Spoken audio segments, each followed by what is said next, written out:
Good afternoon, Year 7. Today we are going to be looking at speed, distance and time.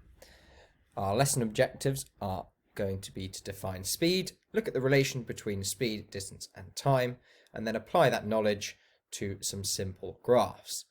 Now, as you probably realise, this ties in nicely with what we were looking at last week, which was the motion. So today I would like you to create a new Word document, title it Speed, Distance and Time, and prepare yourself to write some notes. Before we go into detail, I want us to think about what speed actually is. When we looked at motion last week, we mentioned the term velocity in relation to speed, and velocity was the speed of an object in a given direction. You may also know that it doesn't just relate to how fast something is moving, but also can relate to how slow an object is moving. Now, what I want us to think about is speed has two important friends that must also be considered, and these are distance and time. Now, I want you to keep those in the back of your head as we move through this PowerPoint. As like most of science, we need to have a definition for speed. So in your books, could you please write down the definition of speed, which is the speed of an object tells you how fast or slow it is moving. Notice the pencil in the bottom right hand corner. This must be written down. On this slide, you don't need to write anything down. All you need to do is think carefully about what I'm going to talk about and think about how this relates to what you know as well. So, looking at what speed is measured in. Now, if you think about the cars that your parents drive or any other vehicles that you may have driven in Europe, for instance, we can see that most vehicles measure their speed in miles per hour or kilometers per hour. Now, this happens for most vehicles. Anything that moves slightly faster, and I want you to think back to year 6 when we looked at light. Light can be measured in meters per second. Okay, any other fast objects tend to also have their speed measured in meters per second. So what do these units actually mean? Well, miles per hour, if we break it down, basically says how many miles are travelled in an hour, and meters per second is very similar. So how many meters are travelled in a second? So if we break that down, that is giving us a distance in a given time. Now I want you to think back all the way to the beginning of the lesson where I said there's a relation between our two friends, distance and time. So a speed is a distance over a given time. So how does speed, distance and time all link together? Now there is a triangle, a formula triangle, that helps us to work out any given distance, speed or time. Now I'd like you to make sure you write down all the information on this slide because it is really important. So if we're looking at distance, we need to multiply the speed by time. So the distance covered by an object is its speed multiplied by the time it's travelling for.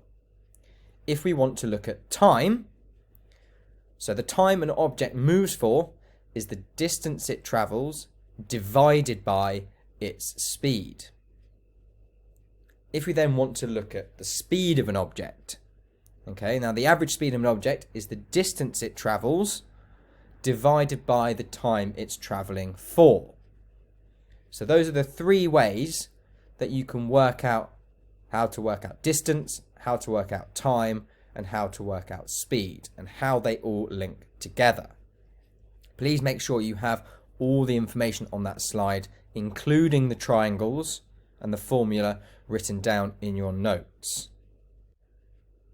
So now we've looked at the formula and how distance, time, and speed relate to each other, I would now like us to look at some graphs. Now you'll notice from the title and the axes that this is a distance time graph. Because it's a distance time graph, what the lines on the graph are going to mean are going to be talking about the speed of an object. So first of all, I'd like us to look at the green line. Now you'll notice that it starts at the origin at 0, and then over a short period of time, it travels a very far distance. So we can say that this object is moving fast, but at a steady speed. Now it's traveling at a steady speed, a fast steady speed, because the line is straight. Now if we look at the red line, it travels a short distance over a normal period of time, so it's moving at a steady speed. When it gets to the third line, you'll notice that the line becomes completely flat, or it plateaus. Now, the plateau must mean that the object is now stationary. Now we know that because it is not travelling any further away from the origin. It stays at the same point. So therefore it must be stationary. When it gets to this point where my cursor is, the distance goes back down over a short period of time. So we now know that the object is likely moving backwards at a steady speed. So that's the green and the red line looked at. Now let's look at the blue line. Now the blue line states that the object is moving away from the origin, but as it is a curve, it is increasing its speed over time. So it's getting further away and it's getting steeper. So we can say that this object is probably accelerating. Now if we look at the next graph, it shows us the answers. So the green line, like we said, it's a fast but steady speed. The red line, it's a steady speed, it plateaus, it's stationary, and then it returns back to where it started from. And then the blue line is getting faster. Please make sure you have a copy of this and the information in your notes. Now in this graph, we are now looking at speed against time. Now this relates to something slightly different. If we look between points A and points B, we can see that the speed is increasing over a period of time. Now if your speed increases over a period of time, it is steady acceleration. So it's accelerating, it's getting faster. So imagine a car at a set of traffic lights. The lights go green, it starts to accelerate over a period of time. Now, when it gets to B, its speed between B and C stays the same. Okay, so the speed is steady between B and C. So it's traveling at a steady speed. So it's accelerated from A to B up to 30 miles an hour.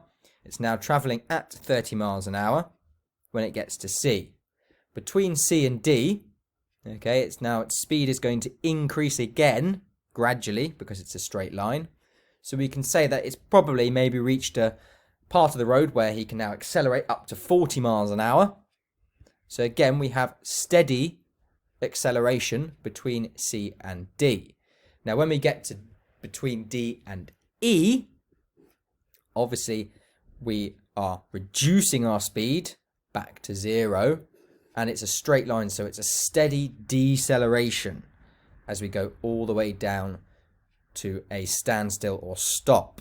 So it's most likely he's been traveling at 40 miles an hour along the dual carriageway, and he's come to a junction with some traffic lights, and he started to brake. They've been decelerating all the way down to a stop. Now, if you could add those to your notes, you can even add what I've just talked about between the letters and write a sentence or two to describe what each section of the graph means. Now for some practice. I'd like you to park your thoughts about those graphs because we're going to come back tomorrow and look at those in a little bit more detail. Instead, we are going to be looking at some calculations on speed, distance and time. There is a worksheet on Firefly for you to download as a Word document. Now you can use a calculator, but you must show you're working when completing the questions. Towards the end of the lesson, I will upload the answers to that Word document so you can check your calculations and see how you have done. Please mark your own work, and if there are any questions or queries or you're unsure of any of the questions, then make sure you contact your teacher using the correct channel on Microsoft Teams. Once you have completed that worksheet, or if you've got to the end of the lesson and you haven't completed it, do not worry. Okay, there are 30 questions, so there is plenty to get your teeth into. Once you have done all of that, then you are done for today. Thank you very much for listening, and I look forward to seeing you tomorrow. Thank you. Goodbye.